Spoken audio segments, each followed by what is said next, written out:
Les grosses têtes de Philippe Bouvard sur RTL.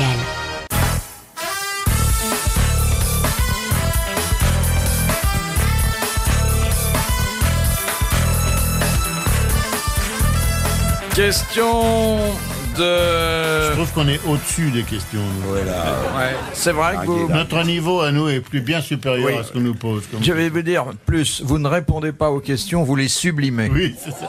Et je vais vous dire, monsieur de Bouvard, quand on nous regarde vraiment et qu'on réfléchit sur ces intelligences énormes dispensées dans ces réduits minables, on s'aperçoit que, en dépit des cartonnages sur lesquels vous vous assoyez pour devenir grand, il y a beaucoup plus de réponses dans nos têtes que des questions dans votre table. Vous comprenez, monsieur de Bouvard? Question de monsieur Blavier de Braine-l'Alleud. Que peut-on faire sur une surface de 1,525 m de large sur 2,740 m de long? Ping-pong. Ping-pong. Ping-pong. Il l'a dit. Bonne réponse de Jean-Yann. Est-ce à dire que vous êtes pongiste? Je suis épongiste. De monsieur Thora. Seules les glandes reproductrices de cet animal sont comestibles. Ah! C'est un oursin. C'est un oursin. Bonne réponse de notre zoologue Guy Montagnier. On lui mange que les glandes à lui, là. Ça fait très mal quand on mange que le restant. Ouais. Ça pique énormément. Et après, qu'est-ce qu'il devient? Bah, il va se... Ouais, il va chanter dans les Il bistrots devient avec une voix aiguë. oursine. Il devient Il va au Maroc. Ce qui est le plus dur à mâcher dans l'oursin, c'est le slip, quand même. Eh bien, justement, encore une question De slip. zoologique. De Madame Sercu. Ah, ça y est, ça dégénère enfin. Quand et où un officier en service est-il autorisé à ne pas porter son couvre-chef? Quand il dort. Non, en service. Bah, il peut dormir en service. Quand il conduit une voiture. un officier de quoi? De n'importe quoi? De N'importe quoi. français? Français. Quand il y a du vent. Oui. Quand il y a énormément de vent et principalement où? Sur les bateaux. Dans les courants d'air. Oui, Voilà. sur les bateaux. bateaux. Et sur quel bateau plus Sur les gros bateaux. Ah merde, on va remonter comme ça après dire. Et comment il s'appelle et à quel étage et machin et tout. Et quel est l'âge du capitaine? Est-ce qu'ils ont bien pêché hier? Sur le porte-avions à Romanche. Le porte-avions. Bonne réponse de Jean-Yann sur un porte-avions.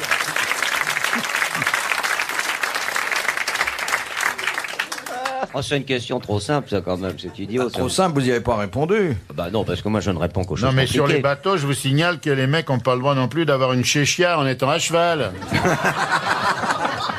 Parce que ça déplaît au cheval, ça fait tomber la chéchia. Enfin, il y a plein de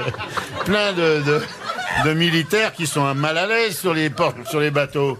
Et dans les sous-marins, c'est pareil. Les chevaux sont interdits dans les sous-marins. C'est normal. Si ça commence à chier partout dans les couloirs, alors on n'en sort plus. Et pour leur filer de l'avoine, il faut passer par le périscope et tout. Je veux dire, faites-moi le plein pour les chevaux. Il n'y a pas d'écurie, c'est normal. C'est bien fait. Je vous signale qu'il n'y a pas d'eau au cadre noir de Saumur et pas de chevaux, ni de bêtes à cornes dans les sous-marins. C'est bien fait, la vie. On n'a pas des officiers qui sont des crétins.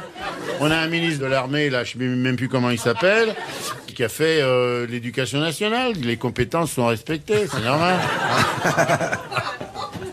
Puis le ministre de la Défense nationale, il était instituteur avant. C'est normal. Puisque le ministre de l'Éducation nationale, c'est un ancien officier. Ben oui, justement, c'est pour ça que les choses sont bien faites. Il paraît que dans les sous-marins, il a fait placer sous les hublots et Pericoloso Sport Jersey. C'est vrai. C'est vrai que dans les sous-marins, la seule chose qui soit vraiment défendue, c'est l'eau. Hein. Un sous-marin rempli d'eau, c'est fini. C'est terminé. C'est vrai. Et pour ça, vous savez à Je quoi te jure que c'est vrai. D'ailleurs, c'est un signe. Hein. Dès que les mecs en ont jusqu'au genou, ils se tirent. Hein. Ah bah, ils se tirent et remontent. Il ouvre la porte. Il n'y en a qu'un seul qui peut foutre le camp par le sas, parce que quand on l'ouvre, l'eau rentre, il a le temps de partir. Ils se tirent pour dire que les autres sont perdus. de Madame Tolson de Calais, comment nomme-t-on le procédé de rhétorique qui consiste à exagérer l'expression afin de frapper l'imagination de son auditoire? La métaphore. L'emphase. Non. La prosopopée. L'anaphorèse. Bon. C'est donc quelque chose qui est gonflé. Dans 2 minutes, on sera à 32 minutes de la vraie heure de l'émission. Alors, on n'approche pas à pas de l'heure de vérité. Pour la première fois, on va enregistrer à l'heure où on aimait. Ben non. Tu sais ce qui serait vraiment chic, Ouais. c'est qu'on écoute. On mettrait l'émission, puis on écouterait. C'est peut-être marrant ce qu'on dit. Bah ouais. On sait pas, j'ai jamais entendu. Vu qu'on enregistre J'aimerais le bien soir que ça passe le jour. et qu'on Alors bon, on diffuse à écoute. 4 heures. Et nous, à 4 heures, on a tous dans nos emplois respectifs et honnêtes. Oui, bien sûr. Alors on écouterait, c'est peut-être rigolo. On écouterait d'autres gens. Il y a peut-être des types. On écouterait Castelli. Et pourquoi on n'enregistrait pas l'émission après sa diffusion? Pour l'écouter. Comme ça, on serait sûr de ce qu'on dit. On aurait On qu'à écouterait simplement d'abord pour répéter. savoir si c'est bien on enregistre. Bon, amiral, vous aviez l'air de vous intéresser. Non mais on le sait ce truc-là, c'est que quand je on m'intéresse gonfle à un truc pour rien du machin, on dit genre Une. Une. mais oui une femme, une C'est l'emphase. gonflerie, C'est charrier dans les bégonias. une emphasiation. C'est vrai que le préfixe montre bien qu'il s'agit de quelque chose qui est extrême. Une super. Les préfixes, c'est ex. Vous n'avez pas un exemple à nous donner, là? Par Un exemple. S'il vous plaît. S'il vous plaît. Ouais. Une phrase comme ça que vous allez inventer tout de suite. là. Voilà. Bien, je dis, Monsieur Sim est le plus grand comédien de tous les temps. C'est de la Mais flagornerie. alors ça, c'est une évidence, ça. C'est de la flatterie. Ah non. L'amiral est un navigateur que le monde entier nous envie. Ça, c'est de l'analyse. Il a fait mon... Pourquoi il parle de monde entier? Il vous a rien fait, monde entier. Non, mais on le sait, vous le savez bien. Ça qu'on commence sait. par un D. Non. Pas comme dithyrambe. Un dithyrambe, ouais. Faut pas me souffler des conneries. hein. On fait souffler, c'est des nuls. Mettez-moi des bonnes au premier rang. Non mais l'idée de perdre, ça me gêne pas du tout, moi, parce que ça, on fait du bien et c'est le but de notre station. Bon, si on commandait quelque chose. Ouais. Bon, on le sait, alors évidemment, c'est des bêtises, parce que je pense qu'on a un petit trou de 5 minutes, là. Quand on gonfle un truc, c'est une pompe. Une pompe. Ouais, bah je préfère être nul comme on est que nul comme vous êtes. hein. C'est un compliment exagéré, c'est ça? Oui, mais volontairement. Pour, Oui. Mais On en a la fait- litote. Voilà. Ah non, la litote, c'est le contraire. La périphrase, là, je sais pas. Mais... Eh bien, Madame Tolson de Calais a bien mérité les grosses têtes. Bravo.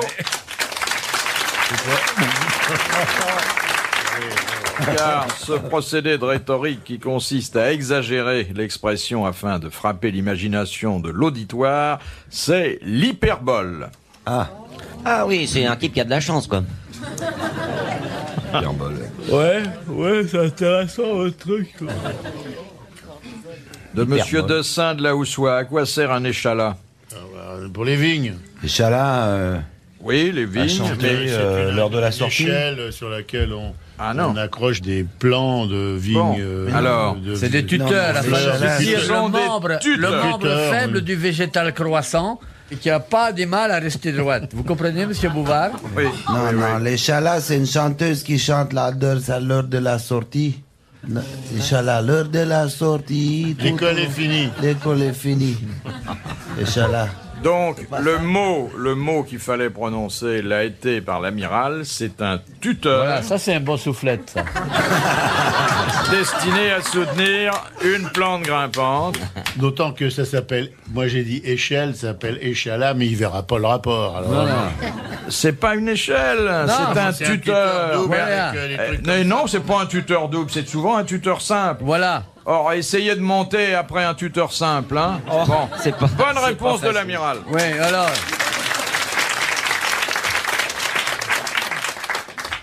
De Monsieur Roland. L'échelle. Pourquoi n'y a-t-il jamais de touristes dans Oui, les pourquoi îlots de Langerhans?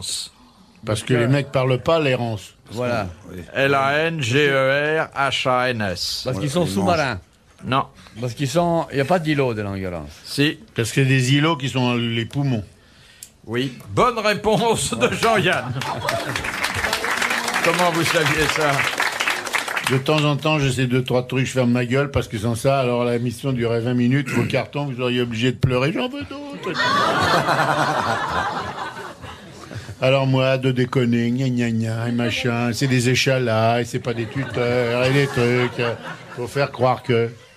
Puis à un moment, à un moment on craque, on en a marre et tout. Où sont les îlots? Ils sont là, les îlots.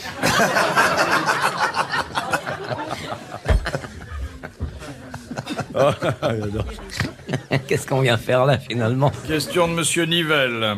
Qu'a inventé Georges Rémy? Le fasol. Une partie de la gamme, oui.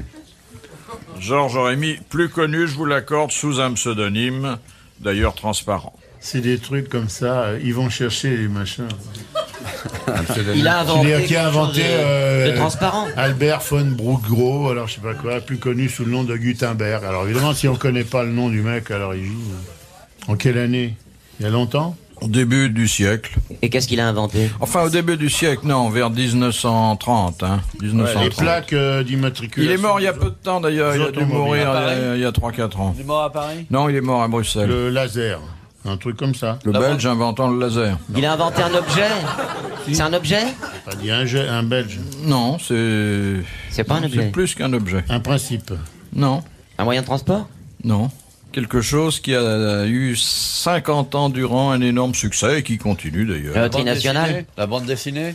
Et ça fait partie de l'histoire de la bande Hergé, dessinée. c'est Hergé. Ah, les phylactères. C'est Hergé Et c'est Tintin. et c'est Tintin. Ah ouais. Bonne réponse de Guy Montagnier, merci à l'amiral. Il s'appelait, comment il s'appelait? Georges Rémy. Georges Rémy. Georges Gémy, il s'appelait. C'est bien, Tintin. Mais au départ, moi j'en connais un qui avait inventé l'hypnotisme et la transmission de pensée. Hein. Il avait commencé à étudier ça avec des moutons. Il les hypnotisait, regardait dans les yeux et un jour il a fait bah, transmission de pensée.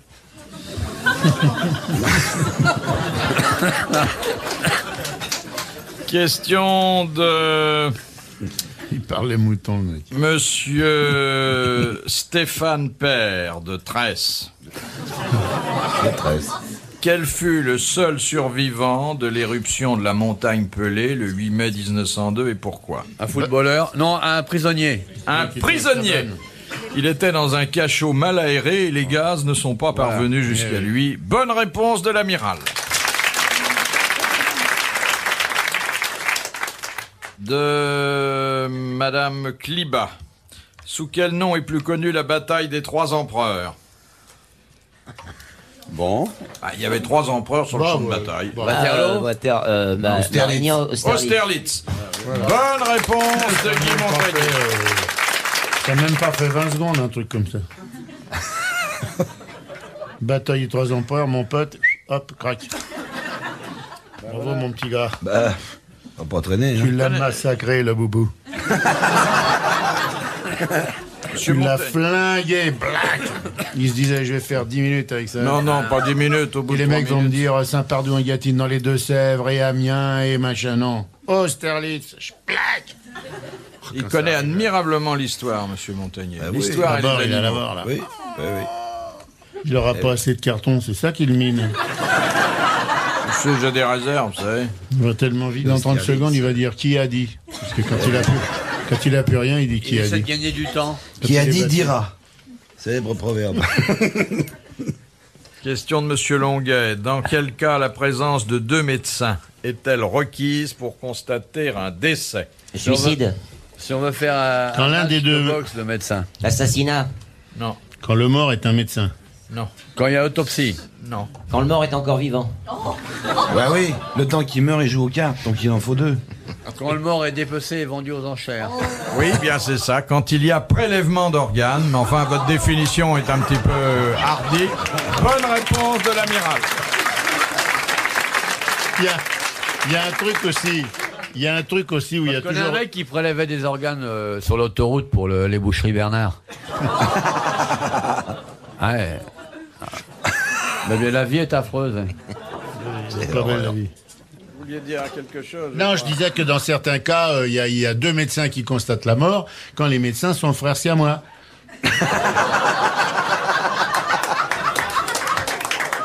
C'est vrai que quand l'un a fait ses études de médecine... L'autre, il est aussi. obligé de suivre, il n'y a rien à faire. Bon, on m'a toujours pas dit pourquoi fallait 2 médecins. On vous l'a dit. Je le dis à l'instant, mais il est mal. Ah bah oui, c'est vrai. Vous voulez que j'en appelle un pour vous? Ah bah. Dernière citation. C'est qu'une fois par semaine, il va falloir songer à le remplacer par un jeune, hein, parce qu'il ne pourra pas tenir. 3 fois par semaine, il ne peut plus tenir. Il a les cartons, il en peut plus. On lui a changé les piles juste avant la séance, mais avec la chaleur, il débloque. Quoi. C'est dur aujourd'hui, hein. Vous nous avez gâtés, hein. Dernière citation de Monsieur Lecor, qui a dit « Les hommes politiques sont comme les crocodiles, ils ont intérêt à fermer leur gueule. » Ah ben, c'est pas mal, déjà. Français. Français. Vivant. Mort. Général. Non. Caporal. Non, il n'avait pas de grade, mais il a commandé quasiment en Il a chef. commandé un boss. Clémenceau. Voilà. Clémenceau. Bonne réponse de Guy Montagnier. Bravo. Merci. À la prochaine fois.